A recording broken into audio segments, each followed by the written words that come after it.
Anybody here looking for revival in our own hearts and across the land? Anybody looking for a revival? Lift up your voice and say amen. Lift up your voice and say amen. Good afternoon. It's time for our daily devotion, and we've been talking now for a couple of weeks about why we need revival. And today I have another reason for you. We need revival because revival cures apathy. Now, all of us know what apathy is. We understand that all of us can get apathetic from time to time.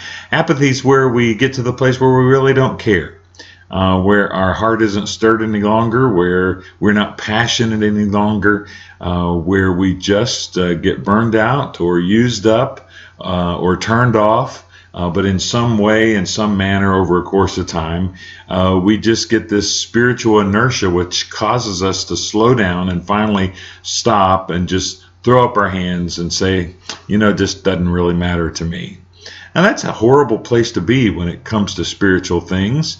It's a bad place to be when it comes to our own spirituality, but an especially horrible place to be when it comes to the spiritual needs of our community and those that God has called us to reach.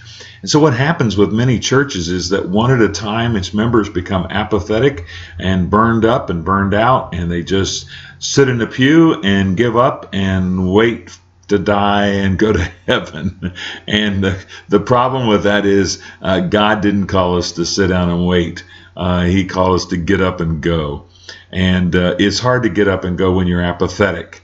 It's hard to get up and go when your heart and your life is filled with apathy toward the things of God. And so one of the things that revival does, and one of the main reasons we need revival, is because revival stirs up the fire in our heart once again and brings that passion back to the surface. And instead of being apathetic, we become passionate about the things of God and the people who need God. And we stop sitting and waiting, and we get up and go, and we reach and we tell and we witness and we share, and we go out into the highways and hedges, and we find those folks whose life is in shambles, who need Jesus so desperately, and we are burdened enough for them, we care enough for them, we are passionate enough about what God has the ability to do in their life, that the whole complexion of our walk with the Lord and our relationship with our community and our friends and our family changes from apathy to passion.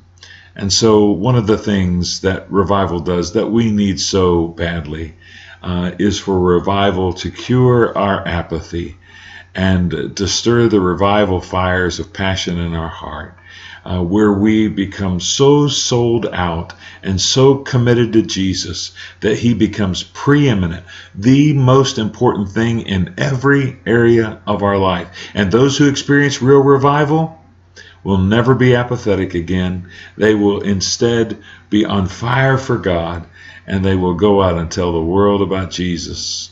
So don't be apathetic today. Ask God to move in your heart and in your spirit, and to make you passionate about the things of God. Make it a great day, and I'll see you next time. In our own hearts and across the land. Anybody looking for a revival? Lift up your voice and say amen. Lift up your voice and say